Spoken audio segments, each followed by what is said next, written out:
చందమామ biscuits చాలా simple గా ఈజీగా ఇంట్లో ఎలా తయారు చేసుకోవాలో చూపిస్తాను. ఒక ప్లేట్ తీసుకుని దాంట్లో ఒక కప్పు మైదా, హాఫ్ కప్పు పంచదార వేసుకుని, పంచదార పొడి వాడుకుంటున్నాం ఇక్కడ.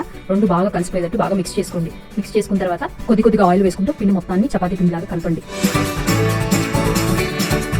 అలా బాగా కలిపి మనం ఇలా పిసికితే కనుక ముద్దలాగా వచ్చినప్పుడు అది చేత్తో అద్దుతో ఒక సర్కిల్ షేప్ లో చేసుకుని ఒక గ్లాస్ కానీ లేదంటే మూత కానీ తీసుకుని చందమామ షేప్ వచ్చే విధంగా వాటిని కట్ చేసుకోండి. ఈ విధంగా కట్ చేసుకుంటూ ఉండండి.